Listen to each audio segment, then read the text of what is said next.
Defense News is proudly sponsored by Navy Federal Credit Union. If you're a member of our nation's armed forces, the Department of Defense, or if your family is, we'd be proud to serve you too. On this episode of Defense News Weekly, more highlights from our annual C4ISR Net conference addressing some of the major topics facing the Pentagon and defense industry today. The conference, which is on its 22nd year, explored space, the connected battlefield, and digital infrastructure. On tap, we've got a conversation with the Navy's technology chief, who talks about next-generation networks for the seaborne force. Plus, the DoD's chief software officer offers thoughts on data and artificial intelligence. And a pair of experts on multi-domain operations talk about how the US military needs to adapt to stay ahead of adversaries. We've got an array of interviews and analysis on a host of topics in the C4 space in this special episode of Defense News Weekly. Don't go away.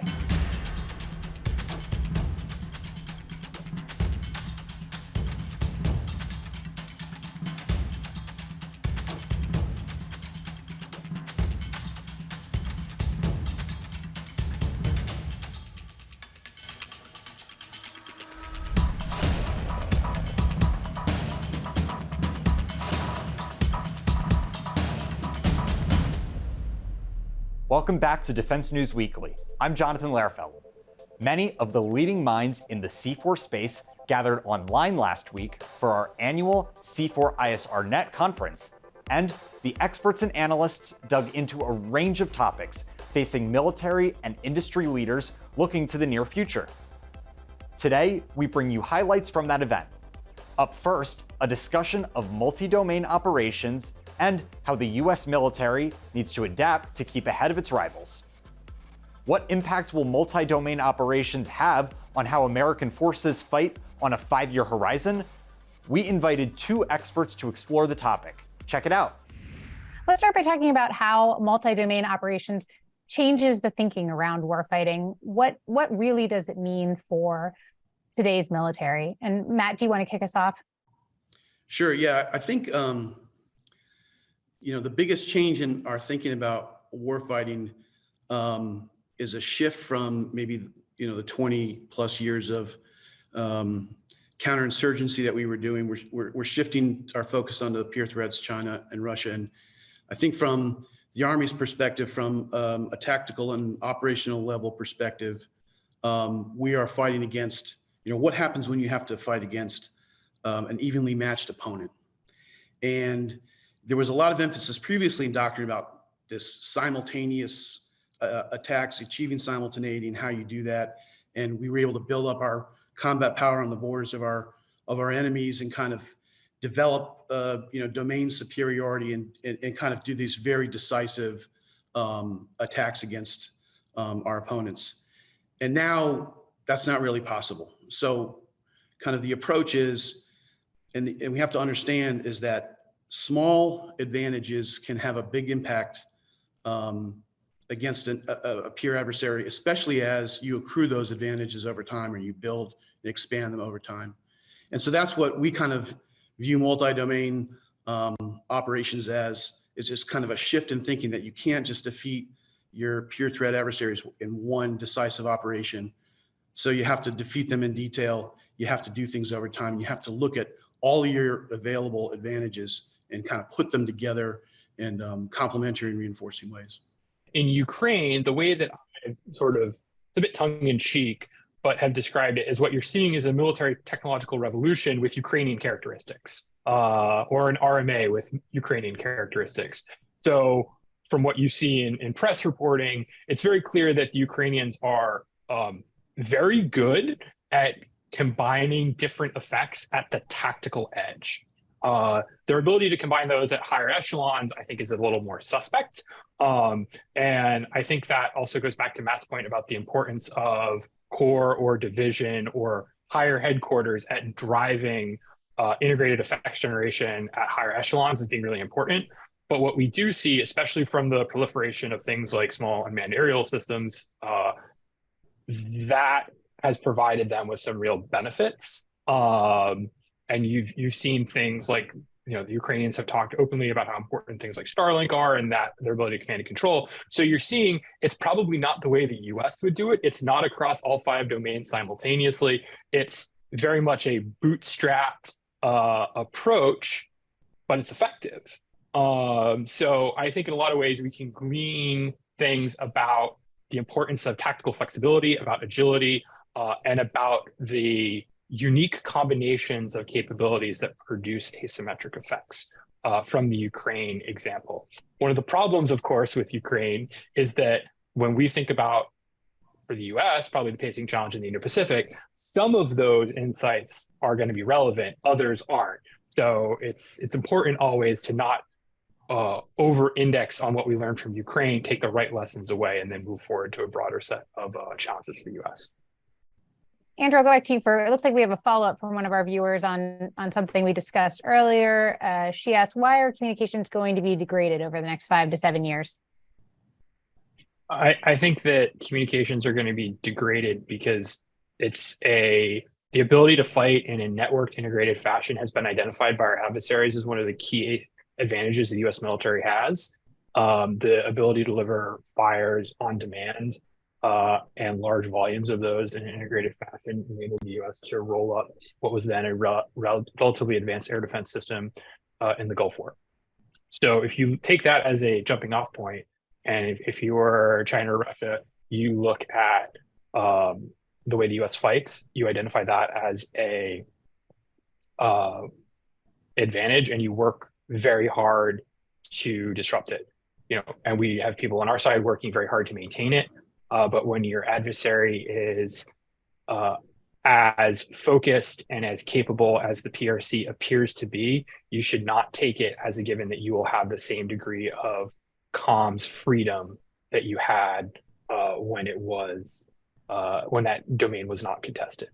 I'll leave it there. Matt, do you have thoughts on that? Yeah, just the enemy's jamming capabilities and use of electromagnetic warfare is at best going to give us kind of intermittent communications, and a lot of our discussions here at Fort Leavenworth are about how do you fight kind of while isolated from a communication standpoint from your higher headquarters. So it's just kind of it's an assumption we made, and based on the enemy's capabilities. And if we get involved in something and we have great communications, then great. But if not, we're prepared for it. You can see that and all the other panels on c4isrnet.com/video. Up next, we talk about the high-tech future of space.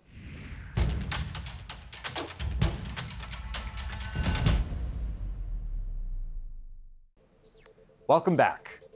The US Army recently announced a strategy focused on software, data, and artificial intelligence advances as keys to developing a more high-tech, near-future force. At our C4ISRNet conference this year, we invited the Pentagon's Chief Software Officer and the Director of the Information Office of Space Systems Command to talk about that and a range of topics. Here's part of their conversation with Defense News Editor-in-Chief Mike Gruss.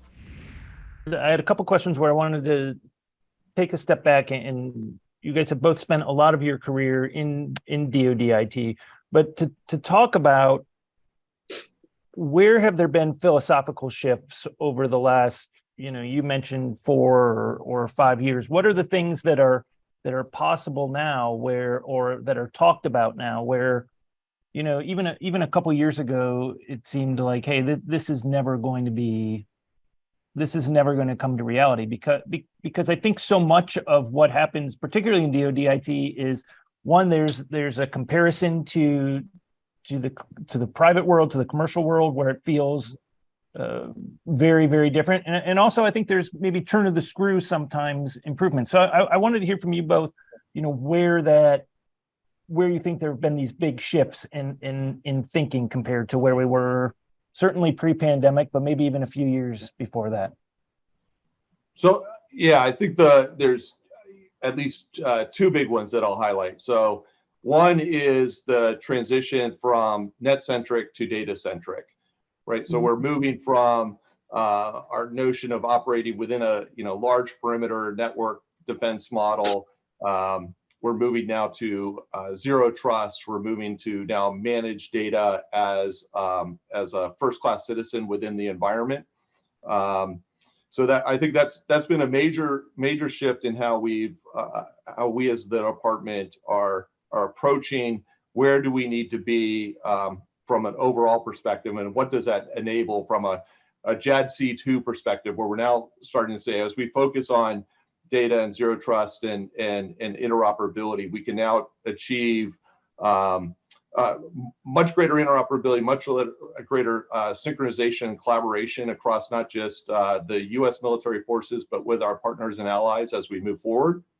So that's been a tremendous shift. I think if we look at how we're organizing to deliver those capabilities, in the past, we focused on acquisition of products or systems, acquisition of things, and now the focus is on not the end state, but the means of production, right? So we're focusing on software factories, platform engineering, the cloud components. So how do we start to build these common platforms that enable continuous update, continuous response to cyber threats, continuous delivery of new innovation capabilities. So, fundamentally, the focus is we don't care so much about, contract, deliver a system that's going to be in place for multiple years.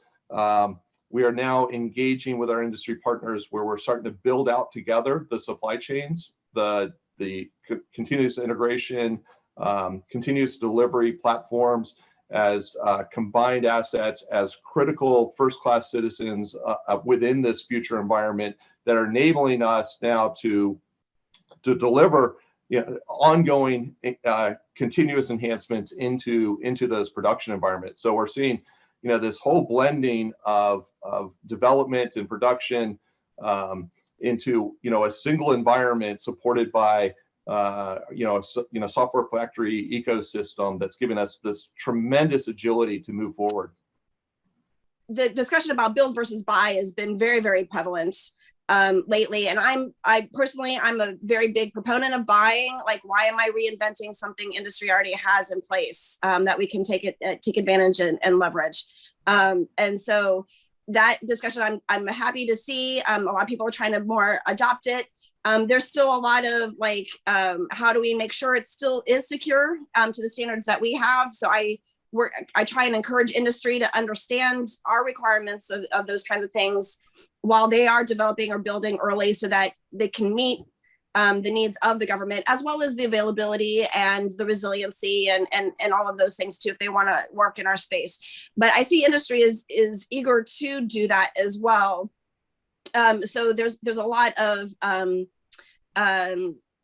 symbiosis, I guess, happening between the commercial and the government to the benefit of the government, that we can just use this now instead of waiting 20 years for a similar something to be built, which then industry is going to be 20 years ahead of us because we're only building requirements to what exists today, especially in the software or the IT space. Catch the rest of that conversation and more of the conference at c4isrnet.com/video. Finally, getting that side gig going? Don't go away. When we return, our personal finance expert, Jeanette Mack, gives you tips on taking your small business to the next level.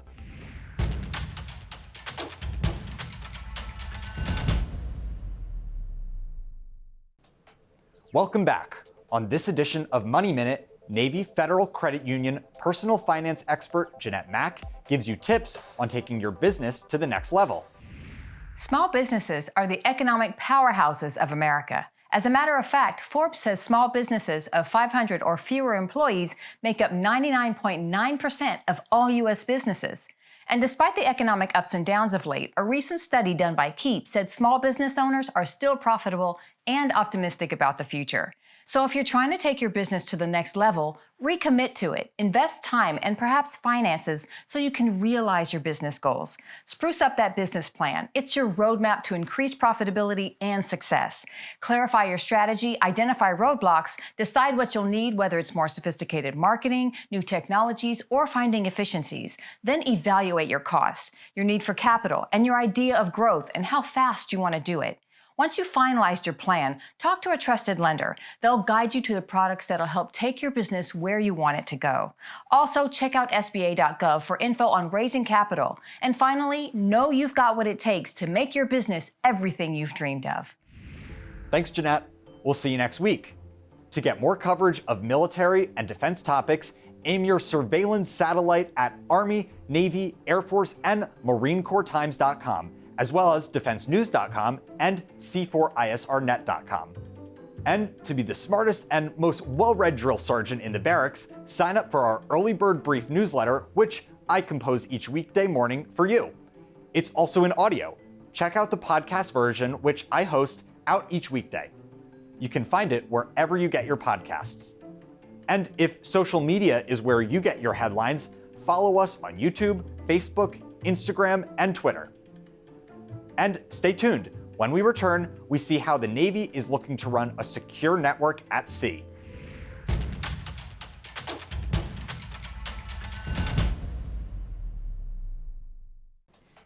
Welcome back to Defense News and more of our C4ISRNet conference coverage.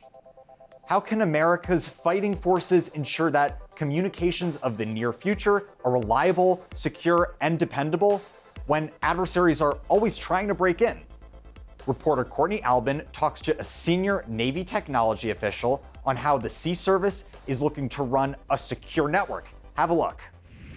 You know, that list of priorities you mentioned aligns with the major design concepts that your office has been putting out. The first one came out in January, and as you mentioned, was focused on optimizing the information environment for cloud.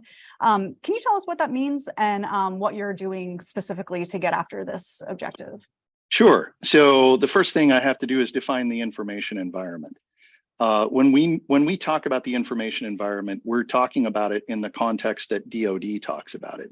So that the short answer is the information environment is actually everything. It is our infrastructure in garrison, but it's also our infrastructure when we're deployed. It's our infrastructure aboard ships, at expeditionary advanced bases. It is computers and networks, it's operational technology, it's national security systems. The information environment is everything. The next thing that I think I probably have to do is define cloud, because unfortunately, the term cloud has been misunderstood. It's a broadly misunderstood term, even though it's been well defined and it's old. So the definition we're hewing to is the one that NIST provided in 2012. And it describes 5 fundamental aspects of cloud, right? 5 fundamental attributes that define what cloud means, right? Things like being able to determine how much of a service you're consuming at any given time, or being able to rapidly provision it yourself. That is cloud, right? So when we talk about cloud, sometimes we use modifiers. Public cloud being the cloud we buy from others, right? Private cloud being the cloud we provide ourselves, hybrid cloud being the mix of the two, right? And multi-cloud being any capability that demands multiple different public and private service cloud offerings. And then, with those understandings in mind, as far as how do we actually optimize for cloud, we've broken that out into several objectives. The first thing that we talk about, and it's not a long document. If you haven't, gone and read it, anyone in your audience, I would strongly recommend just pull it up on Google. It's called Optimize the Information Environment for Cloud. It's a major design concept published by Don-CIO. And it talks about, sort of 3 broad objectives within that. The one of them that I would stress here is diversifying transport. So our relationship with cloud has been somewhat weird as a Department of Defense. We think of the network as the thing that we're trying to protect. And we think of the boundaries of the network as where our defenses live. And that's not a modality of thinking that can carry on indefinitely into the future. As we move toward adopting zero trust, implementing zero trust across the enterprise, what that's going to drive us to is more data-centric thinking, right? Zero trust is a data-centric security model. So that means, by extension, that our bespoke DoD infrastructure, our bespoke DoDN, doesn't need to be the network that we're using to access cloud services, right? We should be able to use networks of convenience. We should be able to use public networks, untrusted networks, to go and find and grab the services that we need, actually implement those services, provision them ourselves rapidly, and deprovision them when they're no longer needed. What we've done before is we've sort of built castles. And I think what we're trying to do now is more hide in the noise, right? The further we go forward, the more we're going to look like everything else you might see, right? Any other traffic that exists in that environment. And it won't be, possible for adversaries and competitors to distinguish our presence from anything else. That's kind of where we're headed. So that's a lot of answer. I want to make sure I'm getting at your question. Yeah, no, I think you are. I'm curious about the piece you mentioned about using networks of convenience. How far off is the Navy from that reality? And maybe you touched on this a little bit, but what are some of the obstacles in the way of that? Sure. I don't think it's far off. We have done some experiments that show that it's imminently possible to take networks that we don't own and use them to access services that we do control.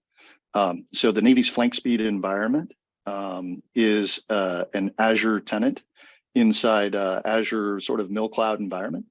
And that's where our data on NIPRNet broadly lives. It's also how we defend NIPRNet. The tools that we use to defend the Navy's extension of the DoDN live in that environment and work very well.